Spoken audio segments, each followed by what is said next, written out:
예, 안녕하세요. 수서동행교회 정인환 목사입니다. 예, 오늘도 이렇게 하나님의 말씀을 함께 묵상하고 그 은혜를 나누는 말씀 동행의 자리 가운데 나오신 여러분 주님의 이름으로 축복합니다. 오늘도 주님께서 레위기의 말씀으로 저희에게 또 오늘 먹을 합당한 꼴을 준비해 놓고 계신 줄로 믿습니다.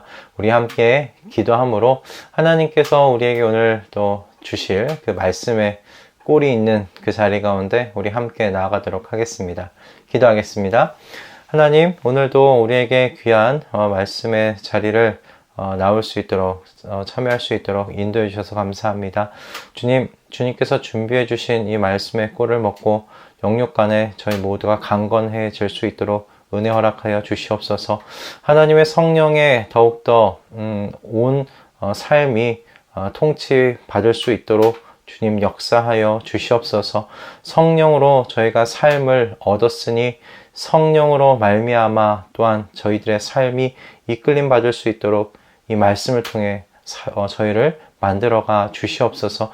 그와 같은 은혜가 오늘 우리의 심령 가운데 우리의 삶 가운데 임할 줄로 믿사오며 우리 주 예수 그리스도의 이름으로 기도드립니다. 아멘. 네, 오늘 우리에게 주시는 하나님의 말씀은요, 레위기 5장 14절에서 6장 7절의 말씀입니다. 레위기 5장 14절에서 6장 7절까지의 말씀인데요, 제가 봉독하도록 하겠습니다. 주님께서 모세에게 말씀하셨다. 누구든지 주에게 거룩한 제물을 바치는데 어느 하나라도 성실하지 못하여 실수로 죄를 저지르면 그는 주에게 바칠 속건 제물로 가축대에서 흠 없는 숫양 한 마리를 가져와야 한다.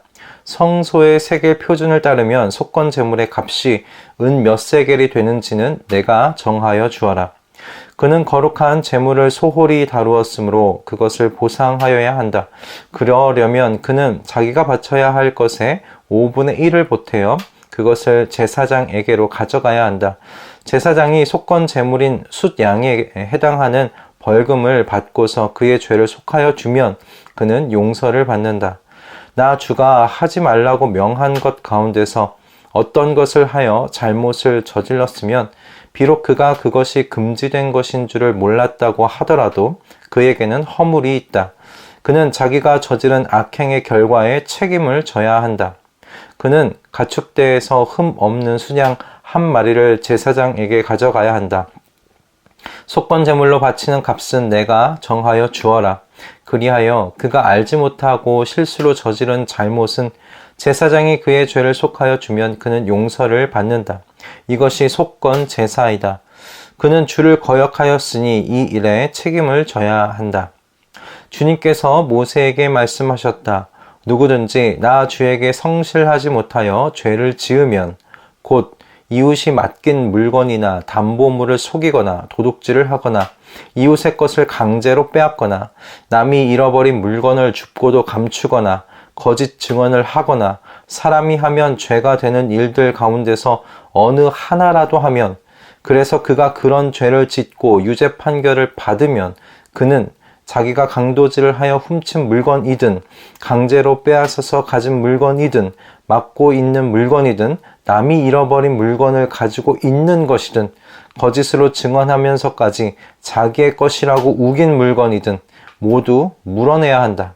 그는 이 모든 것을 모자람 없이 다 갚아야 할 뿐 아니라 물어내는 물건값의 5분의 1에 해당하는 값을 보태어 본래의 임자에게 갚되 속건 제물을 바치는 날로 갚아야 한다.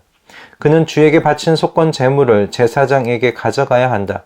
그것은 양떼 가운데서 고른 흠 없는 숫양 한 마리로서 그 속건 제물의 값은 내가 정하여 주어라. 제사장이 주 앞에서 그의 죄를 속하여 주면 그는 사람이 하면 죄가 되는 일들 가운데서 어느 하나라도 하여 지은 그 죄를 용서받게 된다. 아멘. 네, 오늘 본문은 속건 제사와 관련된 내용입니다. 이 속건 제사의 내용을 보면 속죄제와 비슷해 보이지만 한 가지 좀 다른 점이 보이죠. 바로 보상을 요구하는 하신다라는 그 내용입니다. 하나님께서는 속건 제사를 통해 하나님의 성물에 대하여 지은 죄 또는 이웃의 소유에 대한 죄 이렇게 두 가지 위반한 것을 다루고 계세요. 그런데 이 제사의 무엇보다 중요한 1차적인 목적은 여호와의 성물에 관하여 부지 중에 오용하거나 유용한 것에 대하여 속죄하는 것이 가장 1차적인 이 제사의 목적입니다. 이스라엘 백성이 하나님께 드린 성물과 관련하여서 그것에 부여된 거룩함을 깨닫지 못하고 자신의 개인적인 목적을 위해 사용할 수 있었던 그 가능성이 있었던 듯 합니다. 그럴 때 이 속건제를 사용했어요. 또한 하나님의 관계 속에서 하나님께서 하지 말라고 명하신 것 중에 불순종한 것에 대하여서도 하나님께서는 속건제사를 행하라고 명하십니다. 그런데 이 속건제사의 이 특징이 이 죄의 속함이 하나님과의 관계에만 국한되지 않는다는 점이죠. 하나님께서 6장 2절에서 이웃에게 지은 죄를 곧 하나님 자신에게 지은 죄라고 말씀하고 계시는 것을 저희가 볼 수가 있습니다. 6장 2절의 말씀입니다. 누구든지 나 주에게 성실하지 못하여 죄를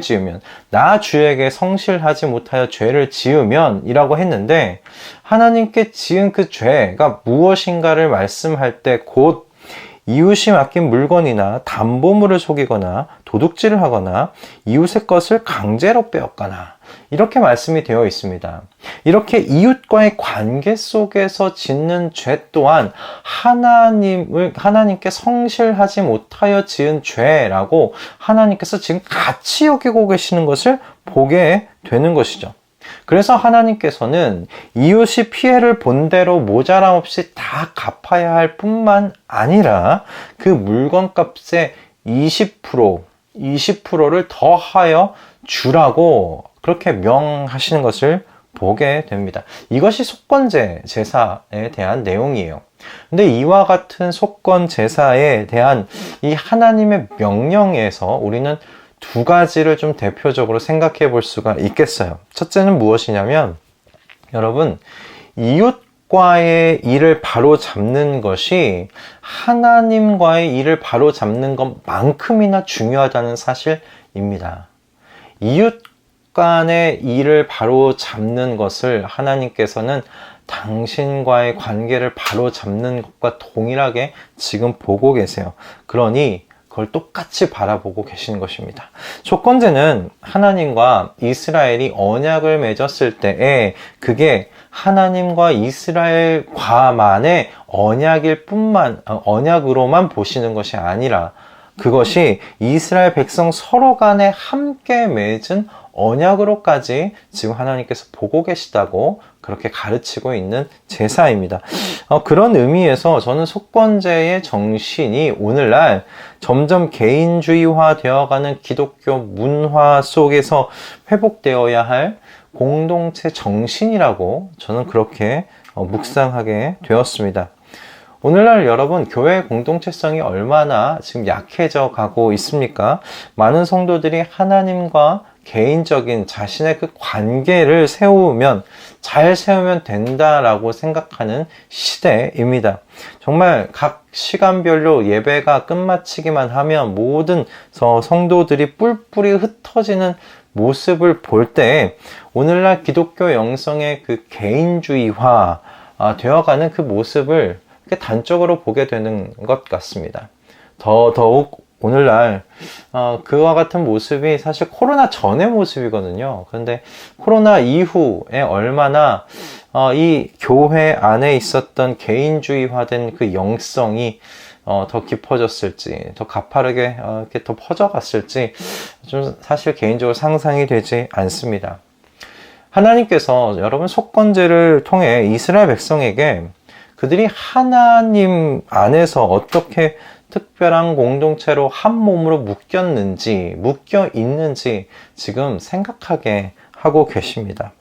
그들은 그들 사이의 관계를 진실함과 그 사랑으로 만들어가야 할 책임이 있는 그런 공동체 속에서 살아가고 있었던 거예요. 그 책임이 너희들 안에 있다는 것을 하나님께서 지금 이렇게 속건 제사를 통해서 가르치고 계신 것이죠. 그러므로 이웃에게 물질적인 피해를 입혔다면 가해자는 공개적으로 자신의 그 죄를 고백하고 이웃이 받은 피해액을 전부 다 갚아줘야 했습니다. 그리고 거기서 끝나는 것이 아니라 거기에 그 피해액의 20%에 달하는 보상을 덧붙여서 줬어야 한다라는 것이죠. 이런 과정을 통해서 하나님께서 이웃에 대한 신뢰를 깨는 것이 하나님께 대한 신뢰를 깨는 것이라고 가르치실 뿐만 아니라 이웃에게 저지른 그 죄가 바로 하나님 당신에게 저지르는 죄와 같다라고 지금 하나님께서 그렇게 가르치시는 것입니다. 하나님께서 이런 가르침을 통해서 이스라엘 백성들에게 그들은 진정으로 다른 이방 나라들과는 달리 특별하게 서로 맺어진 하나님 나라 안에서의 한 백성, 한 공동체임을 지금 깨달아 가도록 그렇게 인도하신다. 저는 그렇게 이 속건 제사를 보면서 묵상하게 되었습니다. 여러분, 이 하나님의 가르침은 오늘날도 동일하게 우리에게 가르쳐지고 있지 않습니까? 하나님께서는 예수 그리스도에 대한 베드로의 고백 위에 그 교회를 세우셨습니다. 그리고 하나님께서는 가르치고 계셔요. 그 교회가 한 몸이라고 가르치고 계십니다. 때문에 교회 안에서 부지중에라도 여러분 이웃의 신뢰를 깨는 일을 행하였다면 여러분 그것은 하나님께 대한 신뢰를 깨는 행위와 똑같다고 하나님께서 그렇게 바라보신다는 이야기입니다. 그것을 여러분 그러므로 자신과 이웃 간의 문제라고만 생각하지 마십시오. 자신과 그의 성도 간의 문제라고만 생각하지 마십시오. 하나님께서 그 문제가 나의 문제라고 지금 그렇게 말씀하고 계십니다. 여러분, 하나님께서는 속건제를 통해서 하나님 나라의 공동체가 서로 사랑과 진실함으로 결속되어 있다, 한몸되어 있다라는 것을 가르쳐주고 계십니다. 여러분, 이 속건제의 이 정신을 세워나가는 우리 모든 식구들 다 되실 수 있기를 바랍니다.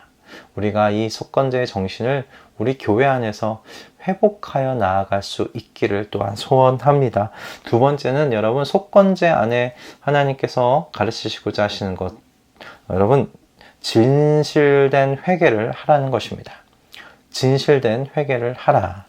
속건제는 다른 제사들과는 분명히 다릅니다. 보상을 요구한다는 점이 분명히 다르죠. 하나님과 이웃에게 그 피해액만큼 다 갚은 다음에 그에 덧붙여서 물건값의 20%를 보상하라고 그렇게 명하고 계시지 않습니까?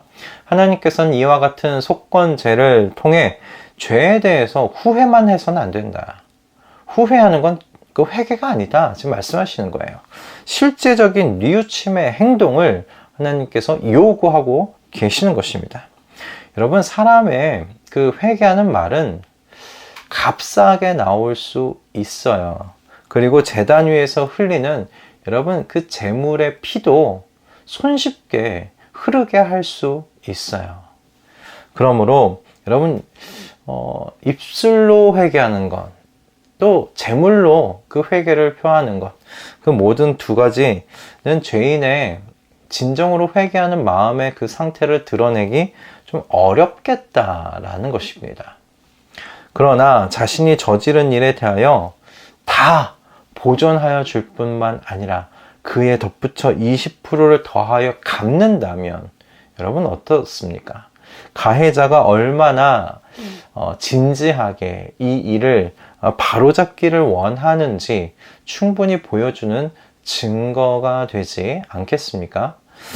진정한 그 회개의 모습으로 이 보상의 개념이 잘 드러나고 있는 이야기가 저는 누가복음 19장의 삭개오 이야기라고 생각합니다. 삭개오는 여러분 아시다시피 세리 중에 장이었습니다. 세리는 당시 유대인들에게 매국노로 그렇게 여겨졌던 사람들이죠. 자신의 동포에게서 세금을 거두어 들여서 로마에게 가져다 주는, 바치는 것이 이 세리가 하는 역할이었기 때문입니다. 그들이 굉장히 미웠을 겁니다. 게다가 여러분, 이 세리들이 자신들이 그 로마가 요구하는 만큼의 세금만 걷지 않았어요. 그 세금 이상으로 걷었지요. 그리고 로마가 자신들에게 매겨진 그 세금만 보내오면 나머지 걷어들인 그 나머지 금액에 대해서 눈 감아 주었습니다. 그것은 그러므로 다 세리의 재산이 되었던 것이죠. 그런 세리들 얼마나 동족인 유대인들에게 미움을 받았겠습니까? 그리고 이 삭개오가 그 세리들 중에 장입니다. 아마 모든 그 동네에 그 같이 있었던 마을에 동족으로부터 매국노라고 따돌림을 받았을 것이 분명합니다. 그런데 예수님께서 이와 같은 삭개오의 집에 들어가 유하시겠다, 머무시겠다, 그렇게 말씀을 하십니다. 모든 주변의 유대인들이 놀라서 웅성웅성하고 있을 때에 삭개오가 예수님 앞에 나와 이렇게 말하죠. 주님 보십시오. 내 소유의 절반을 가난한 사람들에게 주겠습니다. 또 내가 누구에게서 강제로 빼앗은 것이 있으면 4배로 하여 갚아주겠습니다.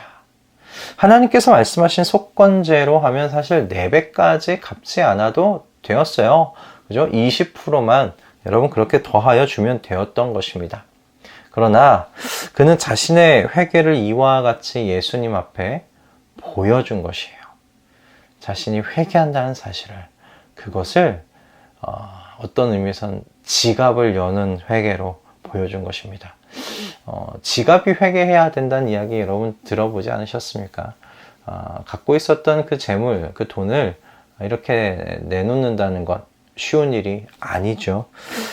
그래서 예수님께서는 삭개오에게 이렇게 말씀하십니다. 진정으로 회개하고 있는 삭개오에게 오늘 구원이 이 집에 이르렀다 라고 말씀하십니다. 여러분, 하나님께서 회개는 실제적인 것이라고 속건 제사를 통하여 지금 그렇게 말씀하십니다. 회개는 반드시 그에 합당한 열매를 맺어야 한다고 말합니다. 저희는 말에서 그치지 않는 우리 식구들이 되었으면 합니다. 말로 회개하는 것에 그치는 우리가 되지 않기를 소원합니다. 여러분, 후회하는 건 회개가 아니죠. 후회는 회개가 아닙니다. 그에 맞는 그 보상의 행동이 따라와야 합니다. 제가 속건제에 대하여 참고하고 보았던 책 중에서 이 속건제의 정신, 이것이 실제적인, 이 정신의 실제적인 이행과 하나님께서 임재하시는 그 예배의 예배와 연결해서 말한 내용을 보았습니다. 저는 개인적으로 이것이 참 많이 공감이 되었는데요. 저는 이 말씀을 오늘 마지막 읽어드리는 것으로 오늘 이 말씀 동행 시간을 좀 마무리했으면 합니다. 제가 보았던 그 내용을 좀 읽어드리도록 하겠습니다. 혹자는 하나님이 얼마나 자주 우리 예배에 실제로 임재하실까 의문을 제기한다. 하나님이 임재하시지 않는 이유는 목사가 설교 준비를 잘못하거나 성례전에 문제가 있거나 찬송가를 잘못 선택했기 때문이 아니다. 예배에 참석한 일부 회중이 청구서 대금을 지불하고 친구에게 사과하고 이웃과의 단절된 관계를 회복하고 가족에 대한 의무를 다하고 자신의 부정행위에 대해 실제로 보상할 필요가 있는데도 찬송과 기도로 하나님이 임재하시도록 할 수 있다고 스스로를 속이기 때문이다. 매일의 경건 훈련이나 공적 예배를 위한 시간과 예물에 인색하여 하나님께 마땅히 드릴 것을 훔치는 행위도 이에 못지않게 중대하다. 만일 우리가 이런 영역들에서 보상을 했다면 하나님이 하늘문을 열고 너희에게 복을 쌓을 곳이 없도록 붙지 아니하나 볼 수 있지 않겠는가? 기도하겠습니다. 하나님 아버지, 오늘 속건제의 정신을 우리 함께 묵상할 수 있도록 은혜 허락하여 주셔서 감사합니다. 주님, 이 속건제를 통하여 주님께서 이웃들에게 했던 그 모든 죄, 이웃의 신뢰를 깨는 모든 행동이 주님께 한 것이라고 그렇게 주님이 여기시는 것 말씀하십니다. 주님, 그와 같이 주님께서 주님의 세우신 공동체를 한 몸으로서 바라보고 계신 것을 주님 저희로 하여 묵상케 하셨습니다. 주님, 우리가 개인적으로 주님과 동행하고 개인적으로 주님과 관계를 맺는 것 중요하지만 또한 저희가 한 몸으로서의 공동체를 바라보며 세워나가는 것 또한 너무나 중요한 일이라는 사실을 주님 잊지 아니하도록 역사하여 주시옵소서. 주님 또한 주님 앞에 회개하며 나아가는 것 아버지 말로만 그치지 아니하도록 도와주시옵소서. 실제적인 행동으로 하나님 우리가 나아갈 수 있도록 은혜 허락하여 주시옵소서. 두렵고 떨릴 때가 분명히 있을 것입니다. 그러나 주님께서 우리에게 용기를 허락하여 주시옵고 우리의 심령이 성령의 충만함 가운데 성령의 이끌림을 받아 우리가 마땅히 해야 할 회개와 그 보상을 주님 앞에 그리고 이웃들에게 해 나아가며 주님 우리가 그렇게 이 땅 가운데 하나님 나라의 정신을 세워 나아갈 수 있도록 주님 역사하여 주시옵소서. 은혜 허락하여 주시옵소서. 감사드리며 우리 주 예수 그리스도의 이름으로 기도드립니다. 아멘. 네, 오늘 또 이 속건 제사의 정신을 우리 함께 보게 되었습니다. 이렇게 번제, 소제, 화목제, 속죄제와 속건제를 보면서 이 모든 것이 어떤 의미에서는 제사였고 예배이지 않습니까? 이 예배의 영역이 점점 확장되어져 간다는 사실을 여러분 좀 보실 수 확장되어져 간다는 사실 여러분 좀 보셨는지 모르겠습니다. 이것이 내 개인적인 하나님과의 관계로만 끝나는 것이 아니라 이웃과의 관계로까지 지금 이렇게 확장되어져 간다는 사실을 여러분 보실 수 있기를 소원하고요. 우리의 예배가 그렇게 하나님과의 어떤 개인적인 관계에 머물지 않고 그렇게 우리 이웃과 공동체로 그리고 사회로 확장되어져 나아가는 건강한 신앙을 소유하는 우리 모든 성도님들 다 되실 수 있기를 주님의 이름으로 축복합니다. 우리 오늘 들은 이 말씀을 우리의 삶 가운데 어떻게 녹일까, 적용할까 주님 앞에 기도하면서 지혜를 구하며 이 한 날 또 승리하시는 우리 모든 식구들 다 되실 수 있기를 소원하고요. 우리는 내일 아침에 또 레위기의 말씀으로 이 자리 가운데서 만나도록 하겠습니다. 여러분 사랑하고 축복합니다. 내일 뵙겠습니다.